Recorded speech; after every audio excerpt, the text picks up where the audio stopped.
आज हम आप लोगों को अपयुग्मन अथवा एपोगैमी के बारे में बताएंगे। तो चलिए ये क्या होता है जान लेते हैं।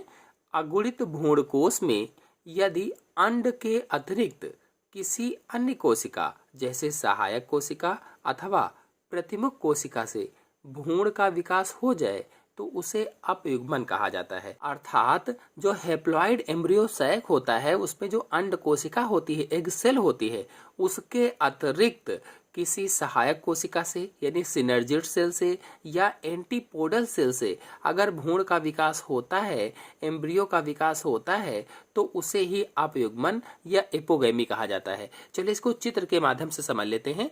तो ये जो आप चित्र देख रहे हैं ये अगुणित भ्रूणकोश का चित्र है।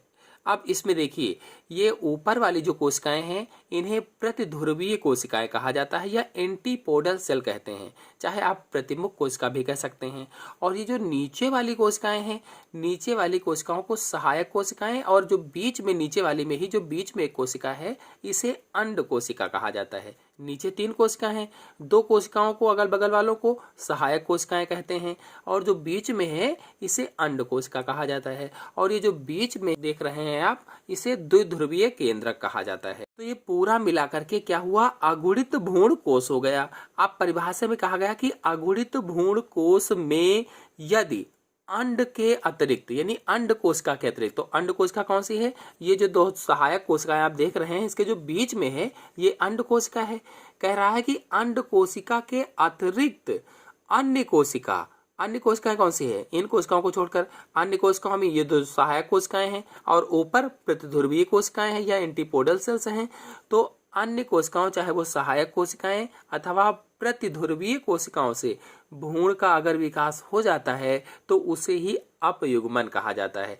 तो आम तौर पर देखा जाए तो अंड कोशिका से जब निषेचन होता है तभी भ्रूण का विकास होता है, तो फल बनता है। लेकिन यहाँ पर क्या कहा गया, अपयुग्मन क्या है कि इस अंड कोशिका के अतिरिक्त इससे निषेचन ना हो, इससे भ्रूण का विकास ना हो, चाहे इन सहायक कोशिकाओं से हो जाए या फिर प्रतिध्रुवीय कोशिकाओं से हो जाए, तो उसे ही अपयुग्मन कहा जाएगा या एपोगैमी कहा जाएगा। अब आपको समझ में आ गया होगा कि अपयुग्मन क्या है या एपोगैमी क्या होती है। कि अंड कोशिका से भ्रूण का विकास ना हो, बाकी किसी भी सहायक कोशिका या प्रतिध्रुवीय कोशिका से भ्रूण का विकास हो जाए तो उसे ही अपयुग्मन या एपोगैमी कहा जाता है।